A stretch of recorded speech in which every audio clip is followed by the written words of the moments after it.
ஆம் கர்த்தாவே, இந்த மகிமையான இந்த சாயங்கால நேரத்திலே மீண்டுமாக உம்முடைய சமூகத்திலே கர்த்தாவே உம்முடைய உடன்படிக்கையை நினைவு கூர்ந்து இந்த நாளிலே உம்முடைய சமூகத்திலே நாங்கள் வரும்படியாக நீர் ஏற்படுத்தின மகத்தான அந்த தருணத்துக்காக உமக்கு ஸ்தோத்திரம். ஆம் கர்த்தாவே, நீர் சொன்னீர் என்னை நினைவு கூறும்படி இதை செய்யுங்கள் என்று. ஆம் கர்த்தாவே, நீர் எங்களுக்காக மரித்தீர். அதனாலே அதை நினைத்து கர்த்தாவே இந்த நாளிலே உமக்குள்ளாக அந்த புதிய உடன்படிக்கையை நாங்கள் நினைவு கூர்ந்து கை கொள்ள நாங்கள் வந்திருக்கிறதை நீர் அறிந்த தேவன். நிச்சயமாக கர்த்தாவே, உம்முடைய வார்த்தையானது இருபுறமும் கருக்குள்ள பட்டயமாக இருக்கிறபடினால் இந்த வேளையிலே கர்த்தாவே உம்முடைய வார்த்தையை கொண்டு எங்களோடு நீர் பேச போகிற உம்முடைய மகத்துவமான கிருபைக்காக உமக்கு ஸ்தோத்திரம். பேசுகிற உதடுகளையும் கேட்கிற செவிகளை நீர் ஆசீர்வதியும். திறக்க போகிற வார்த்தை ஆசீர்வதியும். இந்த நாளிலே உம்முடைய சமூகத்துக்கு வந்த ஒவ்வொரு பிள்ளைகளையும் நீர் ஆசீர்வதியும். தங்களை தாங்களே கர்த்தாவே ஆராய்ந்து உம்முடைய வார்த்தைக்குள்ளாக இதை பெற்றுக்கொள்ள நீர் கிருபை செய்யும். ஒவ்வொருவரையும் ஆசீர்வதியும். மீதியாய் நடக்கிற யாவிலும் உம்முடைய கிருபை கூட இருக்கட்டும். யாவை உம்முடைய சமூகத்திலே தாழ்த்தி இயேசு கிறிஸ்துவின் நாமத்தில் கேட்கிறோம். ஆமேன், ஆமேன், ஆமேன். நாங்கள் நின்ற வண்ணமாகவே வெளிப்படுத்தல் 10ஆம் அதிகாரம் அதிலே 9வது வசனத்தையும் 10வது வசனத்தையும் நாங்கள் வாசிப்போம். அதே நேரத்தில் 1 கொரிந்தியர் 11ஆம் அதிகாரம் 23, 24 நாங்கள் வாசிக்க போகிறோம். முதலாவதாக நாங்கள் வெளிப்படுத்தல் 10ஆம் அதிகாரம் அதிலே 9, 10 நான் வாசிக்கிறேன். நான் 8 நான் வாசிக்கிறேன். நான் வானத்திலிருந்து பிறக்க கேட்ட சத்தம் மறுபடியும் என்னோடு பேசி, சமுத்திரத்தின் மேலும் பூமியின் மேலும் நிற்கிற தூதனுடைய கையில் இருக்கும் திறக்கப்பட்ட சிறு புத்தகத்தை நீ போய் வாங்கிக்கொள் என்று சொல். நான் தூதனிடத்தில் போய் அந்த சிறு புத்தகத்தை எனக்கு தாரும் என்றேன். அதற்கு அவன், நீ இதை வாங்கி புசி, இது உன் வயிற்றுக்கு கசப்பாயிருக்கும், ஆகிலும் உன் வாய்க்கு இது தேனை போல் மதுரமாயிருக்கும் என்றான். நான் அந்த சிறு புத்தகத்தை தூதனுடைய கையிலிருந்து வாங்கி அதை புசித்தேன்.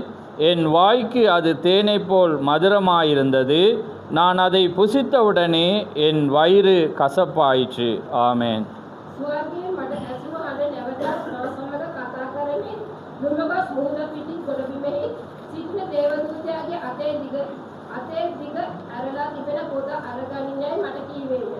මමද දේවදූතයා වෙතට ගොස් කුඩා පොත මට දෙන්න කීවෙමි. ඔහුද ඒක අරගෙන කාපන්න ඒක නොවේ වඩ තිත්ත කරන්නේය. ඒක නොවේ කට මිපෙනි ලෙස මිහි වන්නේයයි මට කීවේය. එවිට මම දේවදූතයා අතින් කුඩා පොත අරගෙන කෑවෙමි. ඒක මගේ කටේ මිපෙනි ලෙස මිහිව තිබුණේය. ඒක කෑපසු මාගේ වඩ තිත්ත විය. ஆமென். நாங்கள் அடுத்ததாக 1 கொரிந்தியர் 11ஆம் அதிகாரம் 23, 24 எங்களுக்கு பரிச்சயமான வார்த்தை தான் என்றாலும் நாங்கள் ஒரு பொருளுக்காக நாங்கள் வாசிக்க போகிறோம். நான் உங்களுக்கு ஒப்புவித்ததை கர்த்தரிடத்தில் பெற்றுக்கொண்டேன். என்னவெனில், கர்த்தராகிய இயேசு தாம் காட்டி கொடுக்கப்பட்ட அன்று ராத்திரியிலே அப்பத்தை எடுத்து சோஸ்திரம் பண்ணி அதை பிட்டு, நீங்கள் வாங்கி புசியுங்கள், இது உங்களுக்காக பிற்கப்படுகிற என்னுடைய சரீரமாயிருக்கிறது, என்னை நினைவு கூறும்படி இதை செய்யுங்கள் என்றார். ஆமென்.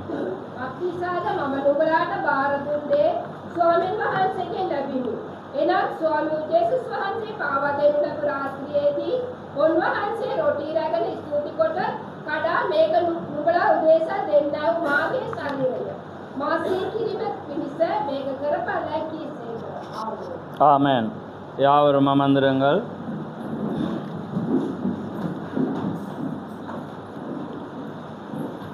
கர்த்தருடைய பரிசுத்த நாமம் மகிமைப்படுவதாக. ஆமென். இந்த அருமையான நாளிலே ராபோஜனத்துக்காக வந்த யாவரையும் கர்த்தருடைய நாமத்தினாலே நான் வரவேற்கிறேன். ஆமென். இந்த அருமையான நாளிலே தெரிந்து கொள்ளப்பட்ட வார்த்தையை நாங்கள் இன்றைக்கு ஆராய்ந்து பார்க்க போகிறோம். அதனாலே இந்த ராபோஜனமானது உங்களுக்கு எல்லாமே நான் அடிக்கடி சொல்கிறது போல ராப்போஜனமானது தன்னைத்தானே நிதானித்து இந்த பாத்திரத்தில் பங்கு கொள்ளுகிற ஒரு காரியமாக இருக்கிறது. ஆமேன்.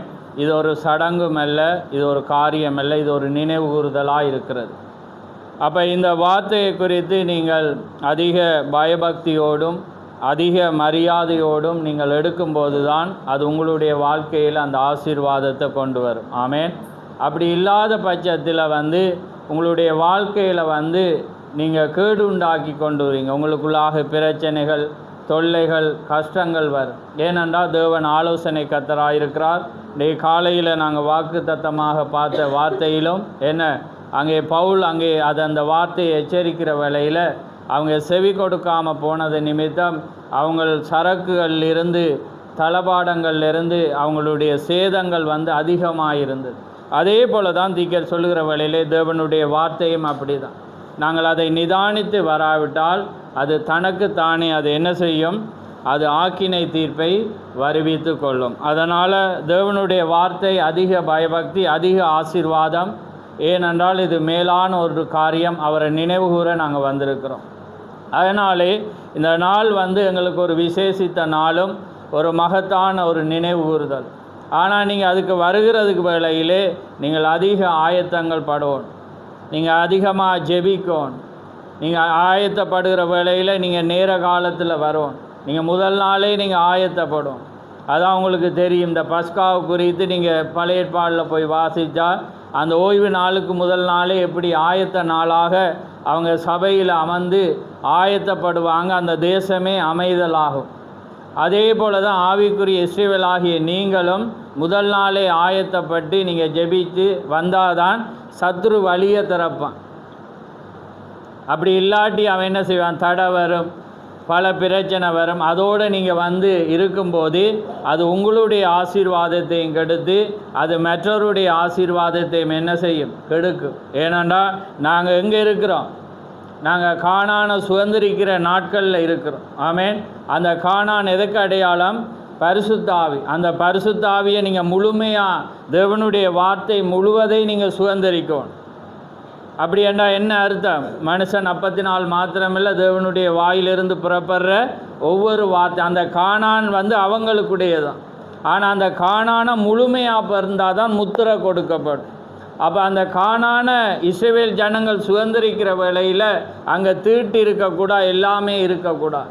அப்போ அதை சுதந்திரிக்கணுமெண்டா அவங்க ஆயத்தம் இருக்கணும்.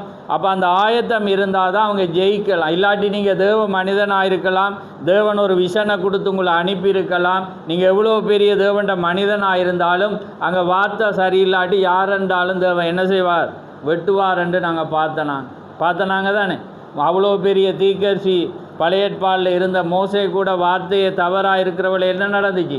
கொல்ல பார்த்தாரண்டு அவ்வளோ பார்த்தான யோசுவாவை பார்க்குற வழியில் யெகோவா ரட்சகர் என்ன நடந்துச்சு?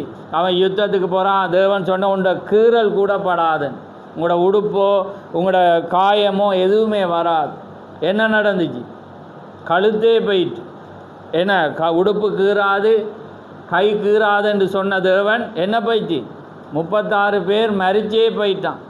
அப்போ எங்கே அவன் பார்த்துட்டு ஆண்டவரே, இதை நான் அடிக்கடி சொல்கிறது ஏன்னா நீங்கள் ஆமேன் என்று சொல்லி பார்க்கணும். அப்போ பார்க்குற வேளையில் பார்த்தீங்கன்னா அங்கே என்ன இருந்துச்சு? பாளையத்துக்குள்ளே பாவம் இருந்துச்சு. அப்போ இது என்னவாக இருக்கிறது? பாளையமாக இருக்கிறது. இப்போ நாங்கள் யுத்தத்தை யாரோடு இருக்கிறோம்? வலது கையாக இருந்த லூசிபரோடு நாங்கள் இருக்கிறோம். அப்போ அந்த லூசிபர் எல்லா தந்திரங்களையும் அவன் அறிந்தவன். ஆனால் பவுல் சொல்கிறான் அவனுடைய தந்திரங்கள் எல்லாமே எங்களுக்கு தெரியும். ஆமேன். ஏனென்றால் இன்றைக்கு அதே தேவன் எங்களுக்குள்ளே வந்தபடினால அந்த தந்திரங்கள். அப்போ அதனால் நாங்கள் என்ன செய்யணும்? பலப்படணும். இது ஒரு சடங்காக செய்யாமல், பயபக்தி இல்லாமல், எல்லா காரியத்திலும் இல்லாமல் நீங்கள் வரணுமெண்டா நீங்கள் ஆயத்தப்பட்டு வரும். ஏன்னா எப்பயுமே இவ்வளோ காலம் பார்த்தீங்கன்னா போன கவர்மெண்ட் இருக்கக்குள்ளே போலீஸ்காரனுக்கு லஞ்சத்தை கொடுத்தா என்ன நடந்துச்சு? விட்டுச்சு. இப்போ கவர்மெண்ட் மாறினோன்னா போலீஸ்காரனுக்கு பயம். ஏன்னா அவனை பார்க்க 10 பேர் இருக்கிறாங்க. அதே நேரத்தில் இன்றைக்கு எல்லாமே இருக்கிறபடியாக சட்டங்கள் அமுலாக இருக்கிற. அப்போ அதான் தீக்கர் சொல்கிறேன், நீங்கள் எந்த காரியத்திலும் வார்த்தை எவ்வளோ பேசினாலும், நீங்கள் ஒரு காரியத்தில் தண்டனை கூறினாலும் அந்த தண்டனை அமுல்படுத்தாத பட்சத்தில் எப்படி இருக்குமா? வேண்ட மாதிரி இருக்குமேண்ணா. அப்போ நீங்கள் என்ன செய்வீங்க? அணிதினமும் எப்படி மார்க்கெட்டுக்கு ஏன்னா எதை எடுத்துகிட்டு வார கூடை எடுத்து வார மாதிரி ஏன்னா அதே மாதிரி தான் வருவீங்க, அப்படி தானே? அதே மாதிரி தான் வருவீங்க. அப்போ ஒன்றுக்கு தண்டப்பணம் அறப்படப்படாட்டி அந்த தண்டனை எப்படி இருக்கும்? எப்படி இருக்கும்? மரியாதையே இருக்கா? இருக்குமா இல்லையா? அப்போ என்ன நடக்கணும்? தண்டப்பணம் அறவிடும். உனக்கா அடிக்கடி காசு தான் கேட்குறவரேன்னு அதனால் அப்படியே நினைச்சிடாங்க. தண்டப்பணம்ன்றது தண்டனையை ஏன்னா நாங்கள் என்ன செய்ய போகிறோம்? தண்டனையை கொடுத்தே ஆக வேண்டி வருகுது. ஏன்னா அடுத்த ராப்போஜனத்தில் இருந்து நம்ம இவ்வளோ காலம் செய்தாலும் ஒரு ஃப்ரீடத்தை கொடுத்துருந்தோம். நாங்கள் அந்த ஃப்ரீடம் நீங்கள் அதை மிஸ்யூஸ் பண்ணுகிற வேளையில் அது நாங்கள் பலப்படுற எங்களுக்கு எல்லாருக்கும், அது உங்களுக்கு மாத்திரமல்ல. ஏன்னா சிச்சியாத தகப்பன் இருந்தால் என்னையா அப்படி இல்லாட்டி இங்கே வேசி பிள்ளையாகவே வளர்ந்துருவீங்க. நாளைக்கு தேவன் கேட்பார். ஏன்னா அதனால் நான் ஒரு விபச்சாரக்காரனாகியும் நீங்கள் விபச்சார பிள்ளைகளாகவும் இருக்கலாம். அப்போ தேவன் சிச்சிக்காவிட்டால் அது சிச்சிக்காத பிள்ளை வேசி என்று இருக்கிறது. சிச்சிக்கிற பிள்ளை தான் தேவன் நேசிக்கிறார் என்பது அர்த்தம் என்று எபிரேயரில் சொல்லுது. அப்போ அதனால் இனி நாம் அதில் அதிக ஜாக்கிரதையாக நம்ம நடக்க வேண்டும். ராப்போஜனம் தேவைன்னா நேரத்தோடு அமர்ந்து கொள்ளுங்க. இன்றைக்கு என்ன இந்த அமுல்ல இல்லை, அதனால் தேவனுக்குள்ளால் அதை உணர்ந்து வார்த்தையை உணர்ந்து நீங்கள் என்ன செய்யுங்க? பெற்றுக்கொள்ளுங்க. ஆமேன். ஏனென்றால் இது தேவனுடைய வார்த்தை. நாங்கள் மனுஷனோட போராடலாம், என்னோட நீங்கள் விளையாடலாம், தேவனுடைய வார்த்தையோடு நாங்கள் யாருமே விளையாடலாம். அது ஏனென்றால் அவர் அவ்வளோ இரக்கத்தின் ஐஸ்வர்யமுள்ள தேவனாக இருந்தாலும் அவர் பட்சிக்கிற அக்கினியாகவும் இருக்கிறார். ஆமேன். அப்போ அதனால் நாங்கள் தேவனுடைய வார்த்தையில் அதிக ஏனென்றால் தேவன் ஒரு பரிபூரணத்தை விரும்புகிறார். இன்றைக்கு உலகம் அப்படியான அங்கே ஜனங்கள் இருந்தாலும் தேவனால் தெரிந்து கொள்ளப்பட்ட ஜனங்கள் கொஞ்சமாக இருப்பார்கள். அவர்களிடத்திலே தேவன் என்னத்தை எதிர்பார்க்கிறாருண்டா? பரிபூரணத்தை எதிர்பார்க்குறார். அதனால் நான் சிறு ஆலோசனையாக தேவனுடைய வார்த்தையில் நாங்கள் கூறி நாங்கள் ராப்போஜனத்துக்கு ஆயத்தப்பட போகிறோம். இப்போ நாங்கள் வெளிப்படுத்தல் 10ஆம் அதிகாரத்தில் நாங்கள் வாசித்தோம். என்னென்னா அங்கே கர்த்தருடைய தூதன் பலமுள்ள தூதன் இடத்திலிருந்து அந்த புத்தகத்தை வாங்கி என்ன செய்யட்டாமா? புசிக்கட்டாமா. அப்போ அவன் என்ன செய்கிறான்? பலமுள்ள தூதன் இடத்திலிருந்து அங்கே 7ஆம் தூதனுக்கு போகிறது. 7ஆம் தூதன் இடத்திலிருந்து இன்றைக்கி மணவாட்டி புசிக்கிறதுக்கு அவன் போகிற வேளையில் அந்த தூதன் என்ன சொல்கிறான்டா? நான் தூதன் இடத்தில் போய் அந்த சிறு புத்தகத்தை எனக்கு தாரும் என்றேன். அதற்கு அவன், நீ இதை வாங்கி புசி, இது உன் வயிற்றுக்கு எப்படி இருக்குமா? கசப்பாக இருக்கும். ஆயிலும் உன் வாய்க்கு எப்படி இருக்குமா? தேனை போல இருக்கு. அப்போ வாயில் செய்தியை பேசினா அப்படி இருக்கும். நல்ல அடை இப்படி ஒரு செய்தியே என இப்படி ஒரு மகத்துவம் இப்படி தெரியுமா உங்களுக்கு? மேகம் வந்தது ஏன்னா 1963 கத்தர் வந்தது தெரியுமா? ஏன்னா நீங்கள் என்ன பிதாகுமாரனை எடுக்கிறீங்க? ஏன்னா நீங்கள் என்ன ஜீன்ஸாக உடுத்துருக்கீங்க? ஏன்னா நீங்கள் அப்படியா உடுத்துருக்கீங்க? ஏன்னா அதெல்லாம் புல, அது தவறு. ஆனால் திரும்ப அது எப்படி வரும்? எங்களோட வாழ்க்கைக்குள்ளே வரக்குள்ளே தான் பிரச்சனையை ஆரம்பிக்கும். அது என்ன செய்யுமா? வயிற்றுக்குள்ளே கசப்பாக இருக்கும். அப்போ அந்த தூதன் என்ன சொல்கிறான்? நீ அதை வாங்கி புசி, ஆனாலும் இது தேனை போல மதுரமாக இருக்கும் என்றான். நான் அந்த சிறு புத்தகத்தை தூதனுடைய கையிலிருந்து வாங்கி அதை புசித்தேன். என் வாய்க்கு தேனை போல மதுரமாயிருந்தது. நான் அதை புசித்த உடனே என் வாய்க்கு அப்படி வயிறு எப்படி ஆயிட்டாம்? கசப்பாயிற்று. ஆமேன். அப்போ பாருங்கள், நாங்கள் எப்பயுமே செய்தியை கேட்கலாம். பிசாசும் என்ன செய்கிறானா? தேவண்ட வார்த்தையை கேட்டு விசுவாசித்து நடுங்குறான். அவனுக்கு அதை விட நடுக்கம் இல்லை. உங்களோட நடுக்கத்தை விட அவனுக்கு நடுக்கம் கூட. என்ன ஆனால் அங்கே வேதம் என்ன சொல்கிறது? அவனும் நடுங்குறான், அவனும் விசுவாசிக்கிறான், அவனும் அழுகிறான். அவனும் அழுகிறான்னு பார்த்துனாங்க தானே. யூதாஸ் என்ன செஞ்சான்? அவனும் மனம் கசந்து பெரிய சத்தமாக இல்லை, இருதயத்திலிருந்து அவன் அழுகிறான், மனம் கசந்து அழுகிறான், திரும்பி வரையன். அதே நேரத்தில் பேதுருவும் என்ன செஞ்சானா? மனங்கசந்தால். அப்போ ரெண்டும் எல்லாமே சாலமோன் சொல்கிற மாதிரி அவனுக்கு துன்மார்க்கனுக்கு எது நடக்குதோ நீதிமானுக்கு அது. அதால் தான் இது ரெண்டையும் தேவன் மறைச்சிட்டு, அதனால் எல்லாருக்கும் எங்களுக்கு சொல்லலாம். போ ஏன்னா நீங்கள் அப்படி வந்தால் தண்டனை கிடைக்குமென்று பார்க்கக்குள்ள என்ன நடக்கும்? நீதிமான ஒரு வியாதியோடு இருப்பான் நடுங்கிட்டு. அங்கால பார்த்தா துன்மார்க்கன் ஜென்டில்மேன் மாதிரி இருப்பான். அப்போ ஒருவேளை அவன் வர்ற நேரம் இதுக்காக தான் வந்தேன்னு எங்களுக்கு சொல்லிடலாம். ஏன்னா அவன் பாப்பா என்னடா இங்கே ஒரு ஆள் இருக்குது, ஏன்னா அவன் இதை தான். அப்போ அதான் சாலமோன் என்ன சொல்கிறான், எல்லாமே மண்ணுக்கு போகிறது, ஏன்னா எல்லாமே அப்படி நடக்குது. அப்போ அதனால் நாங்கள் இப்போ எங்களோட மனசாட்சிக்கு தான் நாங்கள் என்ன செய்யலாம், நிதானித்து பார்க்கலாம். அப்போ பாருங்கள், அப்போ அவன் என்ன சொல்கிறான், அதை வாங்கி பூசிங்க. அப்போ எப்பயுமே நாங்கள் என்ன செய்யணும், தேவனிடத்தில் வாங்கி தான் பூசிக்கணும். அதை தான் 1 கொரிந்தியர் 11 என்ன நடக்கிறது, நீங்கள் என்ன செய்யட்டாமாம், வாங்கி புசியுங்கள். ஏன்னா அந்த வாங்கி புசிக்கிறதுக்கு உங்களுக்கு உரிமை இருக்குது. அதான் வேதம் சொல்லுது, நீங்கள் ஜெபம் பண்ணும்போது எவைகளை கேட்டுக்கொள்கிறீர்களோ அவைகளை பெற்றுக்கொள்ளும். அதே நேரத்தில் உங்களோட மனசாட்சி சுத்தமாக இருந்தால் உங்களுக்கு தைரியம், தேவனுக்கு முன்னால் என்ன செய்யலாமா, தைரியம் கொள்ள முடியும். அப்போ உங்களுக்கு வாங்கி புசிக்கக்குள்ள இவர்கிட்ட போனால் நான் இப்படி வந்துட்டேன், இவர் தருவேரா, அல்லது நேற்று இவர் என்ன கண்டுட்டேர், ஏன்னா இப்படி தருவேரா, அல்லது இப்படியான்றது என்ன செய்யும், உங்களுக்கு குற்றணர் வந்தால் கடக்கண்ணோடு வருவீங்க, ஏன்னா ஒரு பயத்தோடு வருவீங்க. ஏன்னா உங்களுக்கு ஒரு நிச்சயம் இல்லாமல் இருக்குது. ஆனால் நிச்சயமாக இருந்தால் என்ன செய்வீங்க, எனக்கு அதை தாங்கண்டு வருவீங்க. அதனால தான் தேவன் என்ன செய்கிறார், நீங்கள் அதை போய் வாங்கி, பழைய ஏற்பாடில் பார்த்தீங்கன்னா தேவன் எல்லாத்தையும் நீங்கள் வாங்கி தான் புசிக்கணுமன்றார். ஏன்னா நீங்கள் கடைக்கு போனால் வாங்கி புசிக்கணும், அதே நேரத்தில் கடை சும்மா தரமாட்டான் தான், வாங்கி தான் புசிக்கணும். அதே நேரத்தில் அவர் என்ன செய்கிறார், நீங்கள் மோவாப் வழியோ அல்லது எந்த தேச வழியாக போனாலும் தண்ணியாக இருக்கலாம், அப்பமாக இருக்கலாம், எதுவாக இருந்தாலும் நீங்கள் என்ன செய்யணும், அதுக்கு கிரயம் செலுத்தி அதை கொடுத்து தான் என்ன செய்யணும், வாங்கணும். ஆமேன். அதே போல் தான் இப்போ எந்த மெசேஜ் அதல்ல, ஆனால் தலையங்க நீங்கள் வாங்கி புசிங்கள்ன்ட்டு தான் நான் போட்டிருக்கிறேன். ஆனால் நாங்கள் பார்க்க போகிற காரியம் இன்றைக்கி வாங்கி புசிக்கிறேன்டா எதை தேவன் யோவானுக்கு சொன்னார். இன்றைக்கி மணவாட்டியானவள் எதை வாங்கி புசிக்கணும், அது அவளுக்கு தேன் வாயில் மாத்திரமல்ல, அவளுடைய வாழ்க்கையில் அது கசப்பு வந்தாலும் பிரச்சனைகள் வந்தாலும் அதுதான் விட்டமினாக இருக்கிறது. ஆமேன். ஏனென்றால் தேவன் அப்படி தான் உங்களை என்ன செஞ்சார், தெரிந்திருக்கிறார். ஆமேன். ஏனென்றால் அவரே கண்காணிப்பாக இருக்கிறார், அவரே என்னவாக இருக்கிறாராம், மேய்ப்பராக இருக்கிறார். அப்படி இருக்க வார்த்தை 1 பேதுரு 2:15 எடுத்து வாசிங்க பார்ப்போம். ஏன்னா நாங்கள் அதை பார்ப்போம். ஏன்னா நாங்கள் எங்களை அவதானிக்க யார் இருக்குன்றதை நாங்கள் பார்க்கணும். 10 நினைக்கிறேன். 1 பேதுரு 2:10.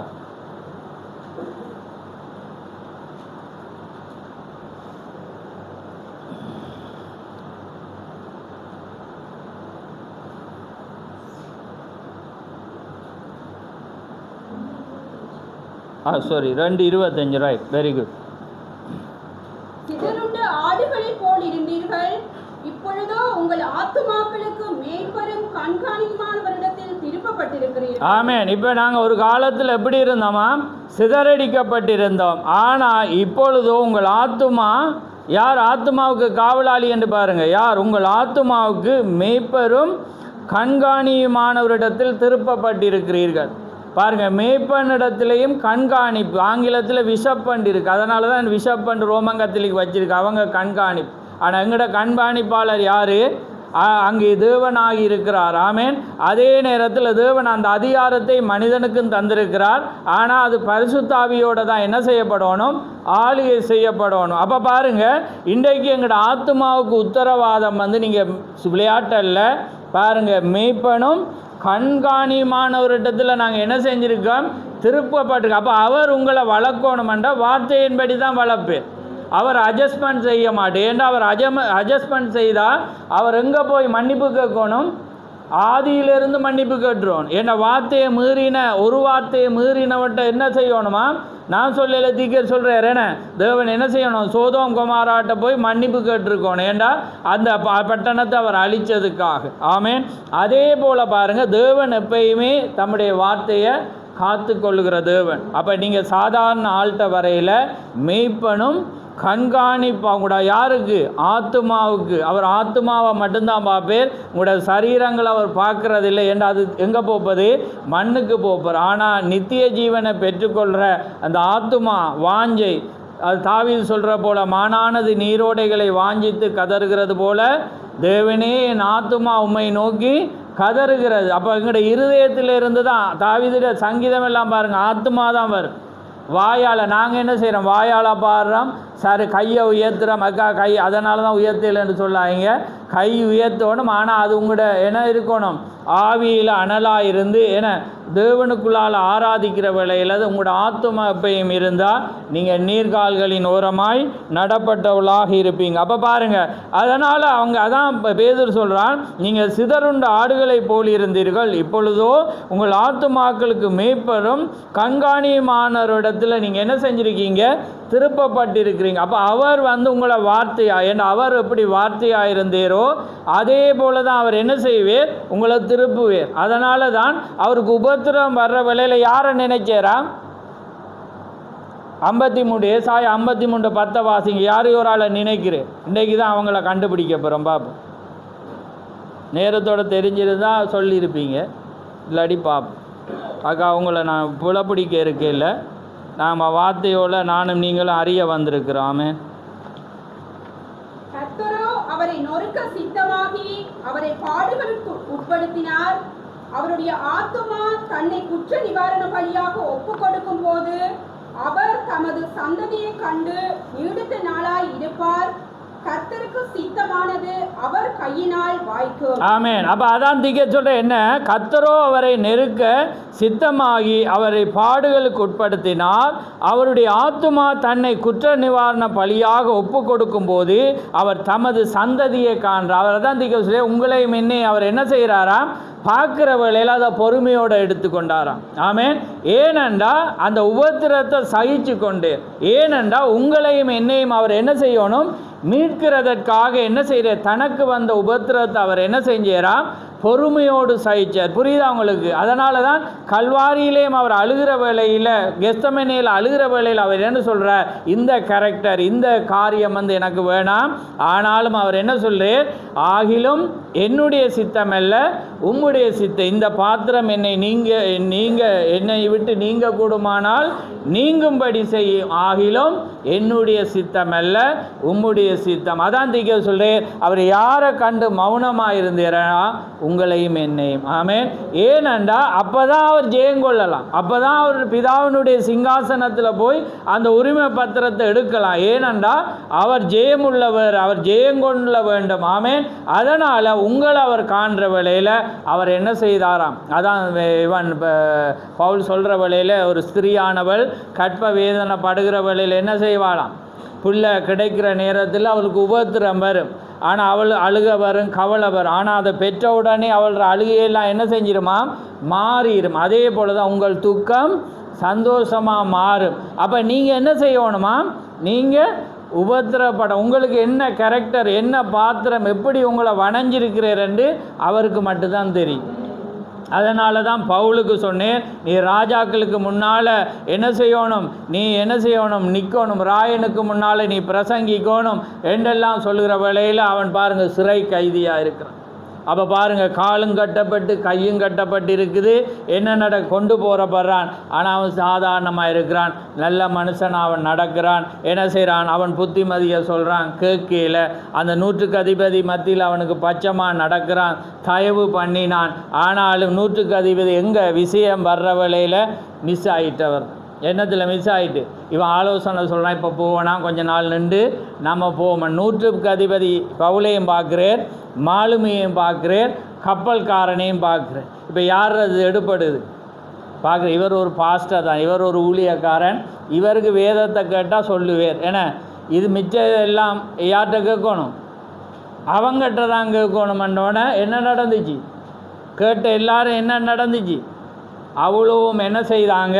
ஆனால் தேவன் என்னையாம்? ஆலோசனை கர்த்தராயிருக்கிறார். அப்போ தேவன்ட மனிதன்ட, அதான் மல்கியா 2:10 என்ன சொல்லுது? 10:7 நினைக்கிறேன், வாசிங்க டக்குன்னு ஸ்பீடாக போவோம். நான் இப்போ ஆலோசனை தான் சொல்கிறேன், ஏன்டா நாங்கள் இந்த ராப்போஜனத்தை பெறுறதுக்கு நாங்கள் வார்த்தையில் ஆயத்தமாக இருக்கோம். ஆமென். நம்ம எல்லாருக்கும் ஒரே பிதா இல்லையோ? மல்கியா 2:10 2:7. ஆசாரியனுடைய உதடுகள் அறிவை காக்க வேண்டும், வேதத்தை அவன் வாயிலே தேடுவார்களே. ஆமென். ரைட். சொல்ல வாசிங்க. சேனைகளுடைய கர்த்தரின் தூதன். ஆமென். அப்போ பாருங்க, ஆசாரியனுடைய உதடுகள் என்னத்தை காக்கணுமாம்? அறிவை காக்க வேண்டும். வேதத்தை எங்கே தேடுவாங்களாம்? அவன் வாயில் தேடுவார்கள், அவன் சேனைகளுடைய கர்த்தருடைய தூதனாயிருக்கிறான். அப்போ பாருங்க, அப்போ எங்கே அவங்க பார்க்கணுமெண்டா ஆசாரியனுடைய உதடை தான் ஜனங்கள் எப்பயுமே பார்ப்பாங்க. ஏண்டா கர்த்தர் அந்த வண்ணமாக தான் அவர் இருப்பார் என்பதை என்ன செஞ்சிருக்கிறார், வார்த்தை கூடாக தான் அவர் என்ன செஞ்சிருக்கிறார், வாக்கு கொடுத்து. அப்போ அவங்க பார்க்குற வேளையில் அது என்ன நடந்துச்சு, மிஸ் ஆச்சு. அப்போ அதனால தான் நாங்கள் இன்றைக்கு பார்க்குறோம், தேவனுடைய வார்த்தை மனுஷன் அப்பத்தினால் மாத்திரமல்ல, தேவனுடைய வாயில் இருந்த வார்த்தை தான் உங்களை என்ன செய்யணும், அலங்கரிக்க வேணும். வார்த்தை தான் உங்களை என்ன செய்யணும், அங்கே நடப்பிக்க வேண்டும். அப்போ பாருங்கள், அவர் என்ன செய்கிறார், உங்களை கண்டோன்னா அந்த உபத்திரத்தை என்ன செய்கிறார், அவர் நினையாமல் என்ன செய்கிறார், தன்னை ஒப்பு கொடுக்க. அதை தான் எபிரேயர் விடுங்க, எபிரேயர் 2ஆம் அதிகாரம் 10ஆம் வசனத்தை வாசி. ஏனென்றால் தமக்காகவும் தம்மாலேயும் சகலத்தையும் உண்டாக்கினவர் அநேக பிள்ளைகளை மகிமையிலே கொண்டு வந்த சேர்க்கையில் அவர்களுடைய ரட்சிப்பின் அதிபதியை உபத்திரவங்களினாலே பூரணப்படுத்துகிறது அவருக்கு ஏற்றதாய் இருந்தது. ஆமென். ஏனென்றால் நமக்காகவும் தம்மாலே சகலத்தையும் உண்டாக்கினவர் அநேக பிள்ளைகளை மகிமையில் கொண்டு வந்து சேர்க்கையில் அவர்களுடைய ரட்சிப்பின் அதிபதியை உபத்திரவங்களினாலே பூரணப்படுத்துறது அவருக்கு ஏற்றதாயிருந்தது. அப்போ பாருங்க, அநேக பிள்ளைகளை கொண்டு வரதான் யாரு, பிதா வார்த்தையானவர் யார் ஒப்பு கொடுக்கிறேர், தேவனுடைய அதிபதியை என்ன செய்கிறார், ஒப்பு கொடுக்கிறீர். என்னண்டா அநேக பிள்ளைகளை மீட்கணுமெண்டா இவர் என்ன செய்யணும், இவர் உபத்திரப்பட்டதான் சரியாக இருக்கும். ஆமேன். அப்போ அதனால தான் தேவன் என்ன செய்கிறார், அதான் வேதம் என்ன சொல்லுது, உபத்திரப்படுகிறது நல்லது. ஆமேன். அப்போ பாருங்கள், ஏனென்றா நாங்கள் உபத்திரத்தினால நாங்கள் என்ன செய்கிறோம், அந்த காரியத்தை தேவன் என்ன செய்கிறார், அந்த காட்சியை அவர் கொண்டு வர்றதுக்காக அங்கே வேதம் பவுல் என்ன சொல்கிறான்டா, அதனால் அவர் என்ன செய்கிறார், ஏனென்றால் தமக்காக மேலே வாசிக்கின்ற என்றாலும் தேவனுடைய கிருபையினால் ஒவ்வொருவருக்காகவும் மரணத்தை ருசி பார்க்கும்படி தேவதூதரிலும் சற்று சிறியவராக்கப்பட்டிருந்த இயேசு மரணத்தை உத்தரித்ததின் நிமித்தம், பாருங்கள், உத்தரித்ததின் நிமித்தம் மகிமையினாலும் கனத்தினாலும் முடிசூட்டப்பட்டதை காண்கிறோம். ஆமேன்.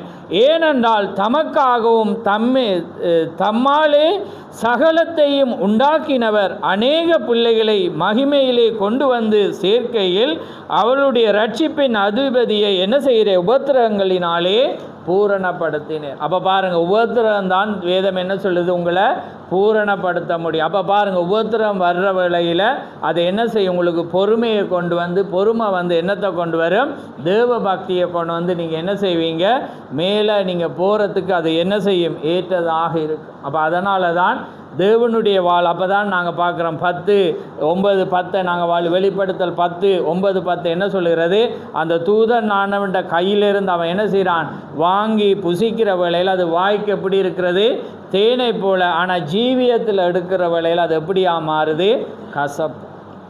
ஆனால் கிரியை இல்லாத விசுவாசம் என்னதான் இருக்கிறது, செத்ததாக இருக்கு. இன்றைக்கி நிறைய பேர் வார்த்தையை அறிய விரும்புகிறாங்க, வார்த்தையை தெரிஞ்சு வச்சுட்டு அவங்க என்ன செய்கிறாங்க, மேதாவி போல் இருக்க வலிக்கிறாங்க. ஆனால் ஜீவியம் மாறாவிட்டால் அந்த வாழ்க்கையை ஃபெயிலியராக மாறும். ஆமேன். அந்த வாழ்க்கை என்ன செய்யணும், மாறணும். உங்களோட உடல் தோற்றம் மாறணும், உங்களோட உடல் மாறணும், உங்களோட அலங்கரிப்பு மாறணும், உங்களோட இயல்புகள் மாறணும். உங்களுடைய குணங்கள் மாறாமல் அது எதையுமே என்ன செய்யாது, அங்கே தேவனிடத்தில் சேர்க்காது. ஏனென்றா நீங்கள் ஆளுகை செய்யப்பட வேண்டும் என்றால் வேதம் என்ன சொல்கிறது, நட்பண்புகள் உங்களுக்கு அவசியமாயிருக்கிறது. கலாத்தியர் 5:5 சொல்லப்பட்ட அன்பு, சாந்தம், நீடிய பொறுமை, தயவு, நற்குணம், இது எல்லாமே என்ன செய்யணும், உங்களோட வாழ்க்கையில் பிரதிபலிப்பு வரணும். அதான் மாறுறது, அதான் மாற்றப்படுகிறது. பரிசுத்த ஆவி வர்ற வேளையில் உங்களோட வாழ்க்கை அது மாறும், உங்களோட இயல்புகள் மாறும். நீங்கள் நேற்று இருந்த மனிதன் அல்ல, இன்று உங்களோட வாழ்க்கையில் மாற்றப்படுகிற வேளையில் தான்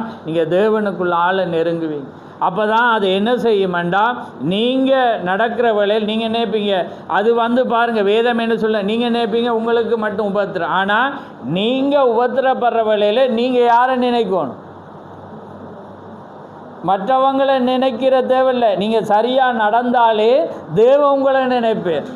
அப்படிதான்ப்பா வேதம் சொல்லுது. நீங்கள் பார்த்தீங்கன்னா நேரம் இல்லை, நீங்கள் பார்த்தீங்கன்னா லோத்தில் பார்த்தீங்கன்னா என்ன நடக்கிறது? தேவன் ஆபிரகாமை நினைத்து தான் லோத்தை என்ன செஞ்சாராம்? காப்பாற்றினேர்ன்று. ஆதியாகமம் 19 எடுத்து வாசிச்சு பாருங்க. 19:29 நினைக்கிறேன் பாருங்க.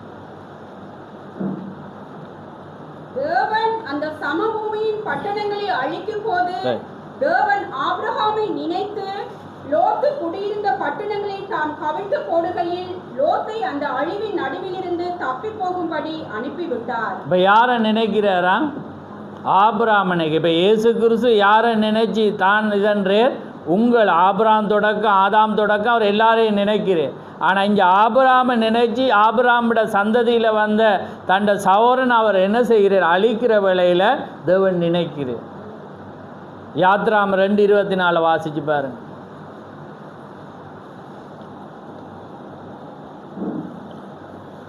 தேவன் அவர்கள் பெருமூச்சை கேட்டு தாம் ஆபிரகாமோடும் ஈசாக்கோடும் யாக்கோபோடும் செய்த உடன்படிக்கையை நினைவு கூர்ந்தார். தேவன் இஸ்ரவேல் புத்திரரை கண்ணோக்கினார். தேவன் அவர்களை நினைத்தருளினார். ஆமென். பாருங்க, அவர் பாருங்க. அதனால தான் தீக்கர் சொல்றார். நீங்கள் அதான் தீக்கரிச்சு ஒரு கதை சொல்கிறேன். என்ன? ஒரு தரிசனத்தில் வந்து ஒரு மகன் வாரான்.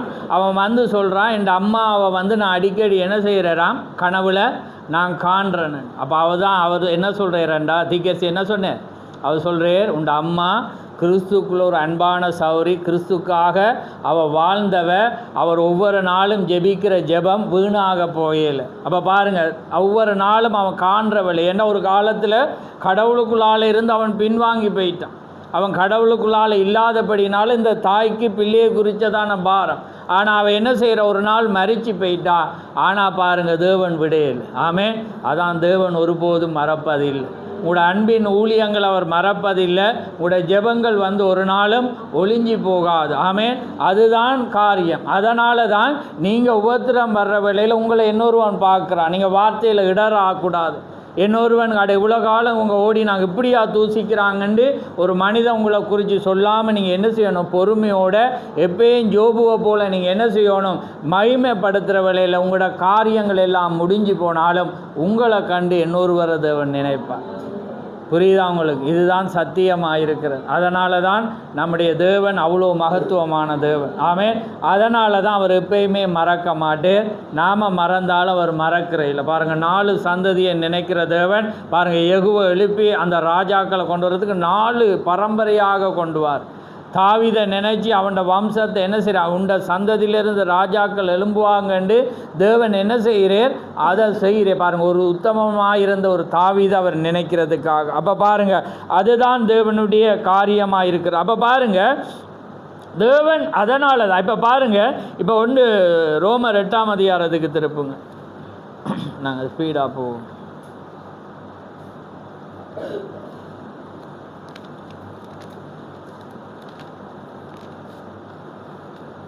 29-30 வாசி. தம்முடைய குமாரன் அநேக சகோதரருக்குள்ளே முதற் பேரானவராய் இருக்கும் பொருட்டு தேவன் எவர்களை முன் குறித்தாரோ அவர்களை தமது குமாரனுடைய சாயலுக்கு ஒப்பாய் இருப்பதற்கு முன் குறித்திருக்கிறார். எவர்களை முன் குறித்தாரோ அவர்களை அழைத்தும் இருக்கிறார்.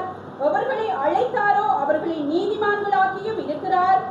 அவர்களை நீதிமான்களாக்கினாரோ அவர்களை மகிமைப்படுத்தியும் இருக்கிறார். ஆமென். பாருங்க, தேவன் எப்படி உங்களை ஒப்பு கொடுத்து எப்படி வரணும் என்று விரும்புகிறாராம். அவர் பாருங்க, தம்முடைய குமாரன் அநேக சவரலுக்குள்ளே முதற் பேரானவராய் இருக்கும் பொருட்டு தேவன் எவர்களை முன்குறித்தாரோ அவர்களை தமது குமாரனுடைய யாருக்காம்? சாயலுக்கு. அப்போ பாருங்கள், தேவன் சாதாரண ஒரு மனவாட்டி அவர் தெரிய செய்யலை, அவரை போல. அப்போ அவர் ஜெபிக்கிற வேளையில் இயேசு கிறிஸ்து பூமியில் இருக்கும்போது ஜெபிக்கக்குள்ள நானும் பிதாவும் பிதாவே நானும் நீரும் ஒன்றாயிருந்தது போல இவர்களும் நானும் ஒன்றாயிருக்கும்படி